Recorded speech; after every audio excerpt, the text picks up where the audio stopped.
नमस्कार। ये महाभारत कथा पूरी तरह से वेद व्यास महाभारत के ऊपर आधारित है। यदि आप इसका निरंतर श्रवण करते रहना चाहते हैं तो इस चैनल को सब्सक्राइब जरूर कर लें और आगे आने वाले सभी पॉडकास्ट के नोटिफिकेशन के लिए बेल आइकन को भी ज़रूर से प्रेस कर दें।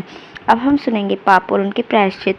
भीष्म जी कहते हैं, राजन, संपूर्ण वेद और उपनिषदों का पारंगत विद्वान ब्राह्मण यदि यज्ञ करने वाला हो और उसका धन चुरा ले गए हो अथवा वो निर्धन हो जाए तो राजा का कर्तव्य है कि उसे आचार्य की दक्षिणा देने, पितरों का श्राद्ध करने तथा अध्ययन करने के लिए धन दे। वेदवेत्ता ब्राह्मण को चाहिए कि वो राजा के निकट अपने महत्व का वर्णन न करे। ब्राह्मण इस जगत का कर्ता, शासक, रक्षक और देवता कहलाता है, अतः उसके प्रति अमंगल सूचक एवं कटु वचन नहीं कहने चाहिए। क्षत्रिय अपने बाहुबल से, वैश्य और शूद्र अपने धन के बल से और ब्राह्मण मंत्र तथा हवन की शक्ति से आपत्ति के समय में अपनी रक्षा करे।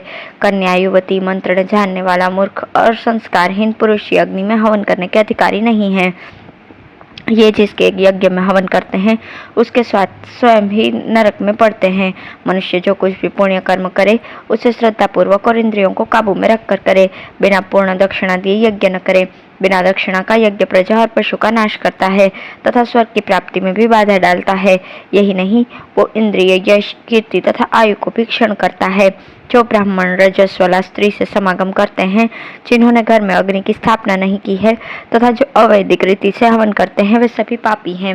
जिस गांव में एक ही कुएं का पानी सब पीते वहां 12 वर्ष रहने से तथा शूद्र जाति की स्त्री से विवाह कर लेने से ब्राह्मण भी शूद्र ही हो जाता है। यदि ब्राह्मण एक रात्रि भी किसी नीच वर्ण के मनुष्य की सेवा करे अथवा उसके साथ एक जगह रहे या एक आसन पर बैठे तो इससे जो पाप लगता है उसको वो 3 वर्षों तक व्रत का पालन करते हुए पृथ्वी पर विचरने से दूर कर सकता है। परिहास में स्त्री के पास विवाह के अवसर पर गुरु के हित के लिए अथवा अपने प्राण बचाने के उद्देश्य से झूठ बोलने में दोष नहीं है। इन 5 स्थलों पर असत्य बोलना पाप नहीं माना गया है। नीच वर्ण के पास भी उत्तम विद्या हो तो उसे श्रद्धापूर्वक ग्रहण करना चाहिए। सोना अपवित्र स्थान में भी पड़ा हो तो उसे बिना किसी हिचकिचाहट के उठा लेना चाहिए तथा विष के स्थान से भी अमृत मिले तो उसे पी लेना चाहिए। गौ और ब्राह्मणों का हित, वर्ण संकरता का निवारण तथा अपनी रक्षा करने के लिए वैश्य भी हथियार उठा सकता है। मदिरापान, ब्रह्म हत्या तथा गुरुपत्नी गमन, इन महापापों के लिए कोई प्रायश्चित नहीं बताया गया है। किसी भी उपाय से अपने प्राणों का अंत कर देने पर ही इनसे छुटकारा मिलता है। यही शास्त्रों का निर्णय है। दूसरे का सोना हड़प लेना, चोरी करना और ब्राह्मण का धन छीन लेना ये महान पाप है। शराब पीने से, अगम्या स्त्री के साथ गमन करने से, पतितों के साथ संपर्क में रहने से और ब्राह्मणेतर होकर ब्रह्मा जी के साथ समागम करने से मनुष्य शीघ्र ही पतित हो जाता है। पतित के साथ रहकर उसका यज्ञ कराने, उसे पढ़ाने अथवा उसके घर में पुत्र या पुत्री का ब्याह कर देने से मनुष्य 1 वर्ष में पतित होता है। उपर्युक्त पापों को छोड़कर शेष जितने पाप हैं उनका प्रायश्चित बताया गया है। उसके अनुसार प्रायश्चित करके फिर पाप की आदत छोड़ देनी चाहिए। पूर्वोक्त 3 पापियों के मरने पर उनकी दाह आदि क्रिया किए बिना ही कुटुंबियों को उनके अन्न और धन पर अधिकार कर लेना चाहिए। इसमें कुछ अन्यथा विचार करने की आवश्यकता नहीं है। अपने मंत्री और गुरु ही क्यों न हो, यदि वे पतित हो गए हों तो धार्मिक राजा को अपने धर्म के अनुसार उनका परित्याग कर देना चाहिए और स्वयं अपनी शुद्धि के लिए प्रायश्चित करना चाहिए।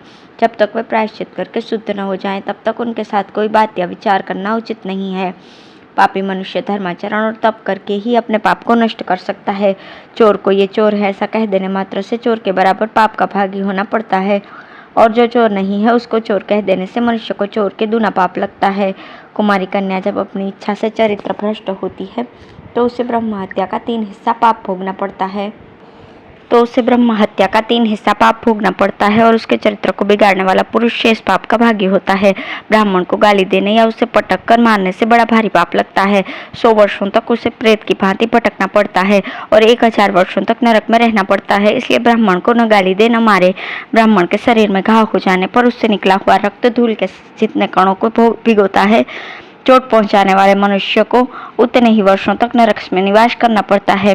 गर्भ की हत्या करने वाला यदि युद्ध में शस्त्रों के आघात से मर जाए अथवा जलती हुई अग्नि में कूदकर अपने को होम दे तो वो उस पाप से छूट जाता है।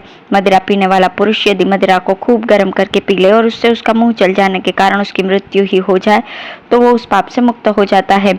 गुरुपत्नी के साथ समागम करने वाला पापी यदि स्त्री के आकार की लोहे की प्रतिमा बनवाकर उसे आग से तपा ले और उसका आलिंगन करके प्राण दे दे तो उसकी शुद्धि हो जाती है। ब्रह्म हत्या करने वाला मनुष्य उस मरे हुए ब्राह्मण की खोपड़ी लेकर अपना पाप कर्म लोगों को सुनाता रहे और 12 वर्षों तक ब्रह्मचर्य का पालन करते हुए सुबह शाम तथा दोपहर तीनों समय स्नान और तपस्या करे, इससे उसकी शुद्धि हो जाती है। इसी प्रकार जो जानबूझकर गर्भिणी स्त्री की हत्या करता है उसको 2 ब्रह्म हत्या का पाप लगता है। मदिरा पीने वाले मनुष्य मिताहारी और ब्रह्मचारी होकर पृथ्वी पर शयन करे, 3 वर्ष या इससे अधिक समय तक अग्निष्टोम यज्ञ करे, इसके बाद 1000 बैल या इतनी ही गौएं ब्राह्मणों को दान में दे तो वो शुद्ध हो सकता है। वैश्य की हत्या कर देने पर 2 वर्षों तक पूर्वोक्त नियम से रहे और ब्राह्मण को 100 बैल तथा 100 गौएं दान करे। शूद्र की हत्या करने वाला मनुष्य 1 वर्ष तक उक्त नियमों का पालन करके 1 बैल और 100 गौएं ब्राह्मण को दान करे। कुत्ता, सुअर, गधे की हत्या करने वाला मनुष्य भी शूद्र की हत्या के समान ही प्रायश्चित करे। बिल्ली, नीलकंठ, मेढक, कौवा, सांप और चूहा मारने पर भी पशु हत्या के समान ही पाप लगता है। अब दूसरे प्रायश्चित बतलाए जाते हैं। अनजाने में कीड़े मकोड़े आदि छोटे जीवों का वध हो जाने पर उसके लिए पश्चाताप करे। अन्य उत्पादकों में से प्रत्येक के लिए 1-1 वर्ष तक व्रत का आचरण करना चाहिए। श्रोत्रिय की स्त्री से व्याभिचार करने पर 3 वर्षों तक और अन्य पर स्त्रियों से संपर्क होने पर 2 वर्षों तक ब्रह्मचर्य व्रत का पालन करते हुए दिन के चौथे पहर में 1 बार भोजन करे। पराई स्त्री के साथ रहने, उठने बैठने या भ्रमण करने पर 3 दिनों तक केवल पानी पीकर रह जाए। अग्नि में अपवित्र पदार्थ डालकर उसकी अवहेलना करने वाले मनुष्य के लिए ही यही प्रायश्चित है। जो अकारण ही पिता, माता और गुरु का परित्याग करता है वो पतित हो जाता है। यही धर्मशास्त्रों का निर्णय है। यदि पत्नी ने व्याभिचार किया हो तो विशेषतः इस काम में पकड़ी गई हो तो उसे सिर्फ अन्न और वस्त्र दे तथा पराई स्त्री से व्याभिचार करने वाले पुरुष के लिए जो व्रत रूप प्रायश्चित बताया गया है वही उससे भी कराए। जो अपने श्रेष्ठ पति को छोड़कर दूसरे किसी पापी से समागम करती है उसको उल्टा को चौड़े मैदान में खड़ी करके राजा कुत्तों से नोचवा दे। इसी प्रकार व्याभिचारी पुरुष को लोहे की तपाई हुई खाट पर सुलाकर ऊपर से लकड़ी रखकर आग लगा दे, जिससे वो पापी उसी में जलकर खाक हो जाए। पति की अवहेलना करके पर पुरुष से व्याभिचार करने वाली स्त्रियों के लिए भी यही दंड है। यदि पापी पाप करने के पश्चात साल भर तक प्रायश्चित नहीं करता तो फिर उसे दूना प्रायश्चित करना चाहिए। उसके संसर्ग में यदि कोई 2 वर्ष तक रह जाए तो उस मनुष्य को 3 वर्षों तक पृथ्वी पर विचरना और मुनियों की भांति व्रत का पालन करते हुए भिक्षा से निर्वाह करना चाहिए।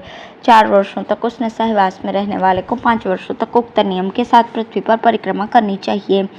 जो बड़े भाई के अविवाहित रहते अधर्म पूर्वक अपना ब्याह कर लेता है वो परिवेत्ता है। अविवाहित भाई को परिवेत्ती कहते हैं और वो स्त्री परिवेद्या है। ये तीनों ही पतित माने जाते हैं। इन तीनों को पृथक पृथक अपनी शुद्धि के लिए 1 मास तक चंद्रायण या कृच्छ व्रत करना चाहिए। अथवा परिवेता अपनी पत्नी को बड़े भाई के पास ले जाकर पुत्रवधू के रूप में उसे समर्पण करे और ज्येष्ठ की आज्ञा से पुनः उसे स्वीकार करे तो वे दोनों भाई और वो पत्नी भी धर्मतः पाप बंधन से मुक्त हो जाते हैं। मनुष्यों के लिए इस प्रकार उत्तम प्रायश्चित का विधान है। उनमें जो दान करने में समर्थ हों उनके लिए दान की भी विधि है। श्रद्धालु पुरुष के लिए 1 गोदान मात्र ही प्रायश्चित बताया गया है। इस प्रकार मैंने ये सनातन प्रायश्चित का वर्णन किया है। धन्यवाद।